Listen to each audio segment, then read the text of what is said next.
4 പഴത്തിന് ഒരു തേങ്ങയാണ് നമ്മൾ ഉപയോഗിക്കുന്നത്.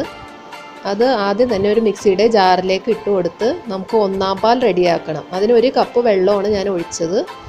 അത് അടിച്ചെടുത്തതിന് ശേഷം ഒരു അരിപ്പയിലേക്ക് നമുക്ക് അരിച്ചെടുക്കാം.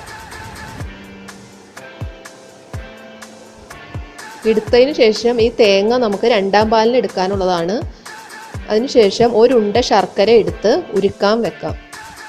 അത് തിളച്ചുകൊണ്ടിരിക്കുമ്പോൾ നമുക്ക് പഴം എന്തായെന്ന് നോക്കാം. നമ്മൾ പുഴുങ്ങി വെച്ച 4 പഴമുണ്ട്. അത് മുറിച്ചിട്ടതിന് ശേഷം അതിൻ്റെ ഉള്ളിലുള്ള കറുത്ത നൂല് പോലുള്ള അതെടുത്ത് മാറ്റണം. അത് കുട്ടികൾക്ക് നല്ലതല്ല, അതുകൊണ്ടാണ്.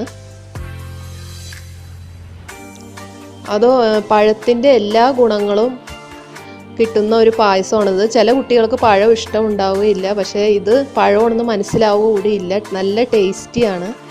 ഇത് നുറുക്കിയതിന് ശേഷം നമുക്ക് മിക്സിയുടെ ജാറിലിട്ട് അടിച്ചെടുക്കാം. അതിനുശേഷം 3 സ്പൂൺ നെയ്യ് ഒഴിച്ച് പാനിലേക്ക് പഴം അടിച്ചത് ഇട്ട് കൊടുക്കാം.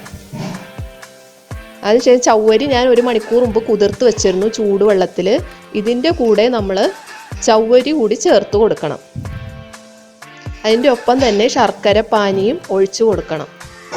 ഒന്ന് വഴറ്റിയ ശേഷം ജീരകവും ഏലക്കായും പൊടിച്ചതും ചേർത്ത് ഇളക്കി 2ാം പാൽ ഒഴിച്ച് ഒന്ന് നല്ല തിളച്ച് കുറുകി വരുമ്പോൾ നമുക്ക് 1ാം പാൽ ഒഴിച്ചു കൊടുക്കാം.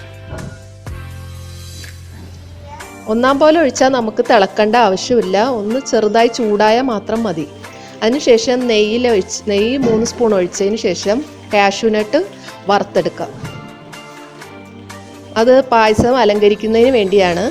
കാഷ്യൂനട്ട് വറുത്തതിന് ശേഷം നമുക്ക് അതിലേക്ക് കിസ്മസ് കൂടി ഒരുമിച്ച് ഇട്ട് കൊടുക്കാം.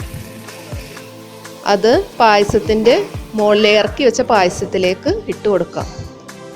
ഇത് ഒരു ഗ്ലാസ്സിലേക്ക് ഞാൻ സെർവ് ചെയ്യുകയാണ്.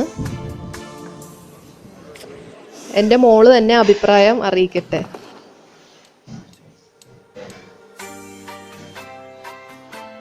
എങ്ങനെയുണ്ട്? അവളുടെ എക്സ്പ്രഷനിൽ തന്നെ എനിക്ക് മനസ്സിലായി അവൾക്ക് ഇഷ്ടപ്പെട്ടു എന്നുള്ളത്.